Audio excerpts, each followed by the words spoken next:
আজকে এখানে যারা দুরারোগ্য ব্যাধি ক্যান্সারে আক্রান্ত হয়ে যাদের জন্য আমরা বিএনপি পরিবার যে অনুষ্ঠানের আয়োজন করেছে, আমি আবারও আমরা বিএনপি পরিবারের যারা নেতৃত্ব দিচ্ছেন তাদেরকে আমি অত্যন্ত ধন্যবাদ জানাই যে এখানে এই ধরনের মহতি উদ্যোগগুলো তারা করে আসছে। আমরা তো শুধু জুলাই আগস্টের বাড়িতেই বেশিরভাগ গেছি, কিন্তু আজকে এই ধরনের একটি মানে মানে ব্যাধি যেটা সহজে সারার মতো নয়, সেই আক্রান্ত মানুষদেরকেও আমরা দিচ্ছি। এখানে পাবেল ভাই ঠিকই বলেছেন যে দেখুন, মানে সমস্ত স্বৈর শাসকরা ফ্লাইওভার দেখায়, মেট্রো রেল দেখায়, পৃথিবীর বিভিন্ন দেশে, শুধু বাংলাদেশ না, এগুলো দেখায়, কিন্তু ভালো হাসপাতাল গড়ে তোলে না।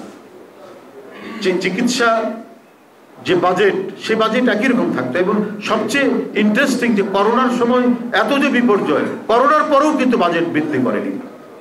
তাই করোনার সরঞ্জাম মোকাবেলা অত্যন্ত কষ্টকর হয়েছে বাংলাদেশে। আল্লাহর অশেষ রহমত যে ব্যাপক বিপর্যয় বাংলাদেশে ঘটেনি। আপনারা দেখবেন যে ডিক্টেটরশিপ যেখানে আছে সেখানে আপনার হাসপাতাল নেই, সেখানে প্রাইমারি স্কুল ভালো নেই, স্কুল নেই, কিন্তু ফ্লাইওভার তারা দেখাবে।